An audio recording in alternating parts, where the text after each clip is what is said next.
الحمد لله رب العالمين والصلاة والسلام على أشرف الأنبياء وسيد المرسلين سيدنا محمد وعلى آله وأصحابه أجمعين. اللهم صل على سيدنا محمد وعلى آل سيدنا محمد كما صليت على إبراهيم وعلى آل إبراهيم في العالمين إنك حميد مجيد. أعوذ بالله من الشيطان الرجيم. بسم الله الرحمن الرحيم. خلقكم ثم يتوفاكم ومنكم من يرد إلى أرذل العمر لكي لا يعلم بعد علم شيئا إن الله عليم قدير. والله فضل بعضكم على بعض في الرزق فما الذين فضلوا براد رزقهم على ما ملكت أيمانهم فهم فيه سواء أفبنعمة الله يجحدون. والله جعل لكم من أنفسكم أزواجا وجعل لكم من أزواجكم بنين وحفدة ورزقكم من الطيبات أفبالباطل يؤمنون وبنعمة الله هم يكفرون. ويعبدون من دون الله ما لا يملك لهم رزقا من السماوات والأرض شيئا ولا يستطيعون. فلا تضربوا لله الأمثال إن الله يعلم وأنتم لا تعلمون. یہ پھر اللہ کا نظام ہے کہ اللہ تبارک و تعالی نے تمہیں ایک حقیر پانی سے پیدا فرما دیا، اور وہ حقیر پانی جو ہے زوجین کا ہے، یعنی مرد کا بھی اور عورت کا بھی. یہ جو بعض آج کل کے جدید سائنس والے انکار کرتے ہیں، وہ کہتے ہیں کہ عورت کے اندر پانی ہوتا ہی نہیں، وہ اس کو انزال ہی نہیں ہوتا. وہ کہتے ہیں اس کے وجود کے اندر ایک حکہ ہے، ایک خارش ہے، بس اسی کے لیے اس کے ساتھ جماع ہوتا رہتا ہے تاکہ اس کی خارش ختم ہو جائے. یہ بات غلط ہے. یہ بات قرآن پاک کے فرمان کے مطابق بھی غلط ہے اور عقل اور نقل سے بھی غلط ہے. جب اللہ پاک نے فرمایا ہے کہ میں نے ہر چیز کے جوڑے بنائے ہیں، اور اسی طرح اللہ نے فرمایا کہ فَلْيَنظُرِ الْإِنسَانُ مِمَّ خُلِقَ، آدمی غور کرو کس چیز سے تمہیں پیدا کیا گیا. خُلِقَ مِن مَّاءٍ دَافِقٍ، اللہ نے تمہیں اس پانی سے پیدا کیا جو ٹپک کے نکلنے والا ہے. يَخْرُجُ مِن بَيْنِ الصُّلْبِ وَالتَّرَائِبِ، جو مرد کی پشت سے اور عورت کے سینے سے نکلتا ہے، پھر وہ جمع ہوتے ہیں، اور پھر جس کو اللہ چاہتے ہیں اس کو پھر قرار مکین میں محفوظ کر دیتے ہیں. تو یہ حقیقت یاد رکھیں کہ جس طرح مرد کے اندر شہوت ہے، منی ہے، انذار، اسی طرح عورت ہے. حتیٰ کہ عورت کو بھی احتلام ہوتا ہے جیسے مرد کو احتلام ہوتا ہے، اس کے لیے بھی غسل. تو بہرحال اللہ تبارک و تعالی نے ہمیں پیدا کیا کہ جب ہمارا ذکر بھی نہیں، وجود بھی نہیں. کسی کو پتہ ہوتا ہے کہ میری شادی کس سے ہوگی، پھر پتہ ہوتا ہے کہ حمل ہوگا یا نہیں ہوگا. کتنے لوگ ہیں جن کی شادی ہو گئی، جوڑے ہیں، دونوں نوجوان ہیں، اولاد نہیں ہے.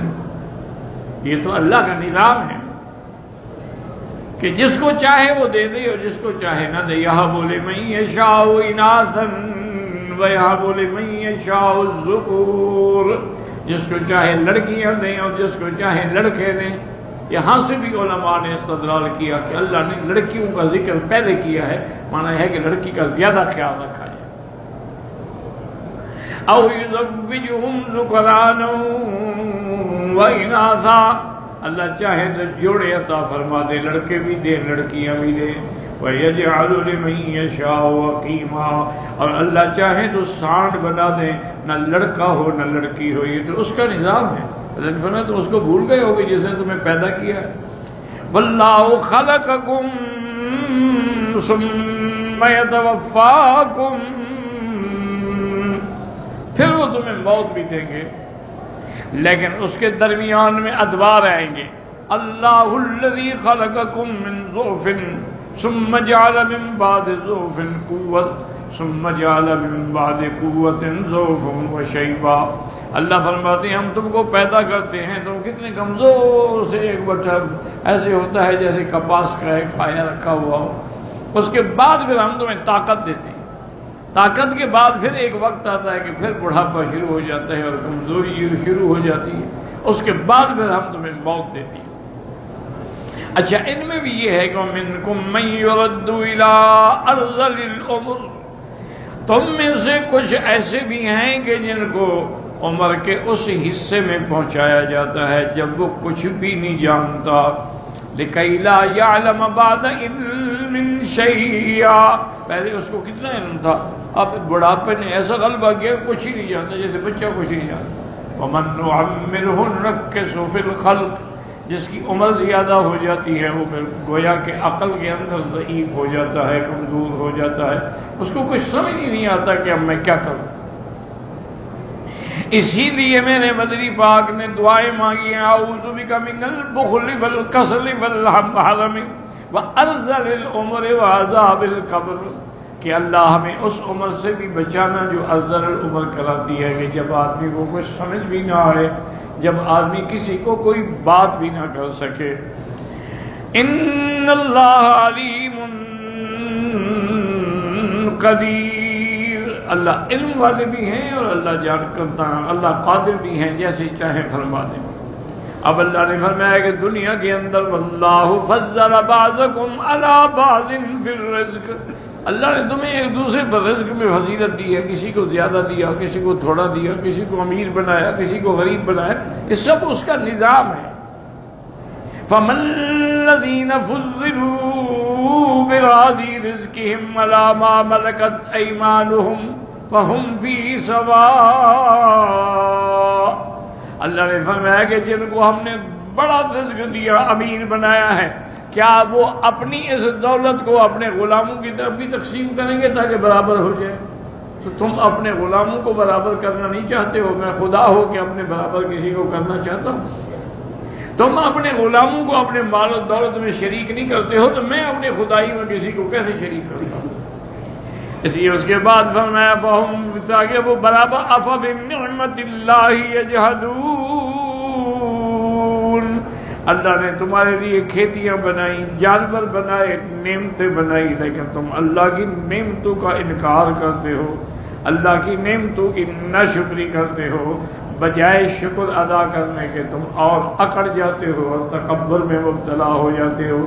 اللہ اگر نعمت دے تو اس کے لیے لازم ہے کہ شکر کرے، اور پھر میرے اللہ کا یہ بھی وعدہ ہے کہ ان شکرتم لَأَزِيدَنَّكُمْ، اگر شکر کرو گے تو اللہ اور نعمتیں عطا فرمائیں گے، وَلَئِن كَفَرْتُمْ، اگر نافرمانی کرو گے إِنَّ عَذَابِي لَشَدِيدٌ، پھر میرا عذاب جو ہے بڑا سخت ہے۔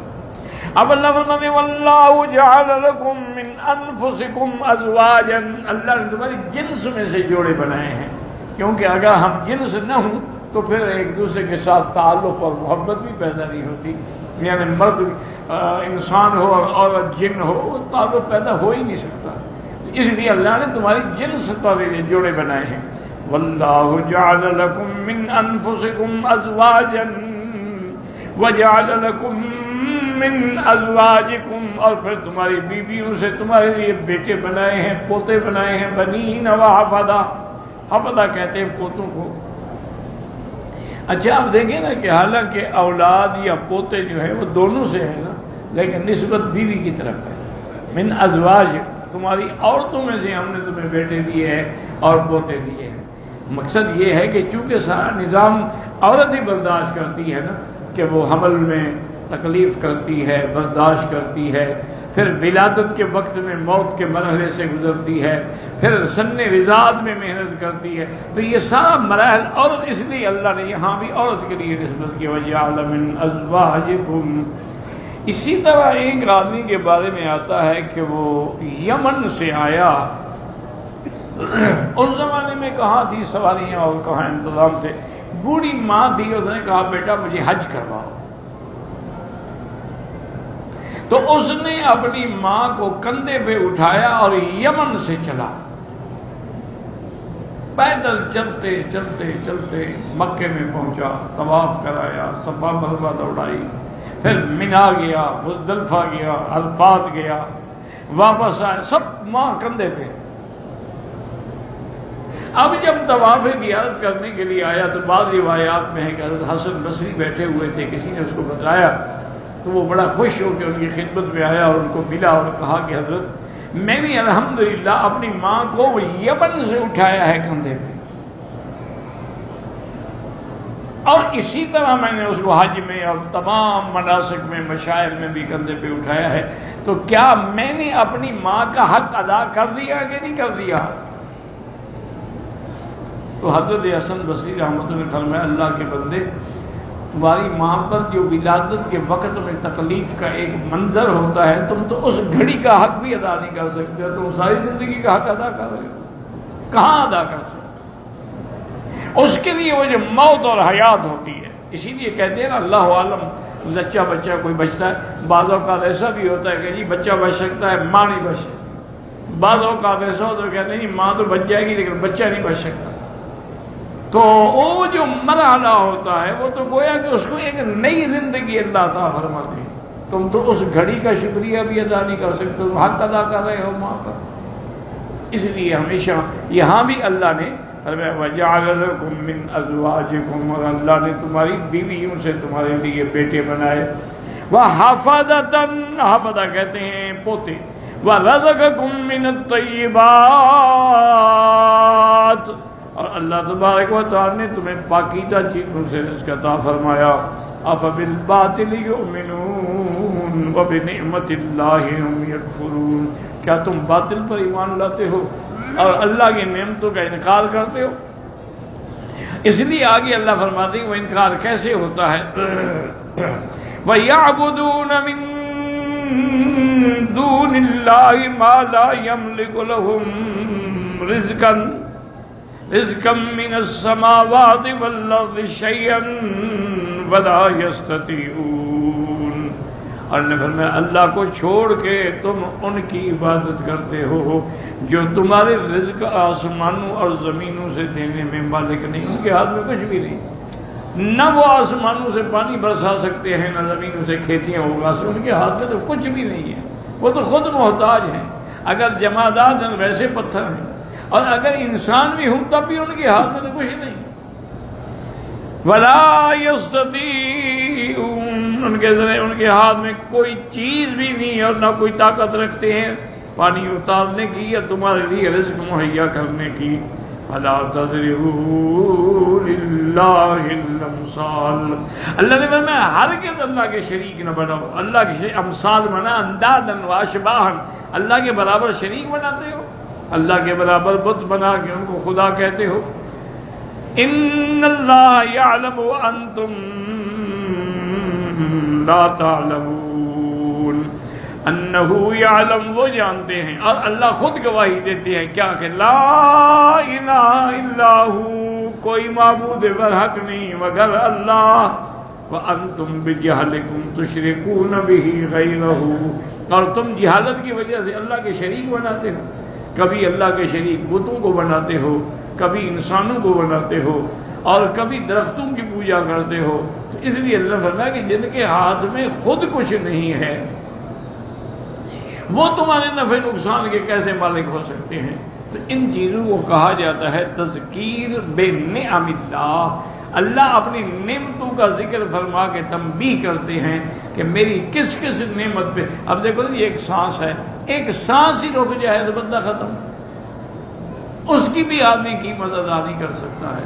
لیکن انسان کے لیے پھر کیسے آکسیجن کے انتظام کیے جاتے ہیں، بڑے لوگوں کو پورے کمرے میں آکسیجن رکھ دی جاتی ہے، ٹینٹ لگا دیے جاتے ہیں، لیکن نتیجہ جب سانس میں رکنا ہے السلام علیکم، اس کے بعد کوئی نہ اس کو روک سکتا ہے اور نہ اس کو آگے پیچھے کر سکتا ہے۔ اور قال رسول اللہ صلی اللہ علیہ وسلم، اس حدیث میں حضور نے فرمایا تمہارے لیے دو چیزوں میں شفا ہے، ان کو لازم پکڑو، علیکم بالشفاء، کیا شہد اور قرآن۔ وهذا اسناد جيد تفرد باخراجه ابن ماجه مرفوعا، وقد رواه ابن جرير عن سفيان بن وكيع عن نبيه عن سفيان الثوري به موقوفا وله شبه، وروينا عن امير المؤمنين علي بن ابي طالب رضي الله عنه قال اذا اراد احدكم الشفاء، حضرت علی فرماتے تھے رضی اللہ تعالیٰ، اگر تم چاہتے ہو کہ شفا ہو فلیکتب آیت من کتاب اللہ فی صحیفۃ، اللہ کے قرآن کی آیت لکھو، ولیغسلھا بماء السماء، پھر اس کو آسمان کے پانی سے دھو ڈالو، ولیأخذ من امرأتہ درہما من طیب نفس منہا، اور اپنی بیوی سے اس کی رضامندی سے اس سے ایک درہم لے لو ادھار، فلیشتر بھی، اسی سے پھر جا کے شہد خریدو، فلیشربہ کذالک فإنہ شفاء، نے فرمایا ہر بیماری کے لیے یہ شفا ہے کہ ایک تو قرآن کی آیت لکھے اور پھر اس کو بارش کے پانی سے دھو ڈالے، اور پھر یہ بیوی سے، چونکہ بیوی سے جو لے گا صاف بات ہے کہ حلال ہوگا، وہ اس نے کوئی ڈاکہ تو نہیں مارنا، اس نے تو اپنے حلال چیز سے ایک دن ہم لیں گے، اس سے پھر شہد خریدے اور اسی کو پھر بنا کے وہ استعمال کرے، تو اللہ تعالیٰ نے اس کے لیے شفا رکھی ہے۔ وقال اللہ تعالیٰ من القرآن ما هو شفاء ہی شفاء ورحمۃ للمؤمنین، قال وانزل، کیونکہ اللہ نے قرآن میں فرمایا ہے کہ قرآن بھی شفا ہے، وانزلنا من السماء ماء مبارک، آسمان سے جو پانی اترتا ہے وہ بھی برکت والا ہے، فإن تبن لكم من شيء من نفس فكلوه هنيئا مريئا، اور شہد کے بارے میں بھی فرمایا فی شفاء للناس۔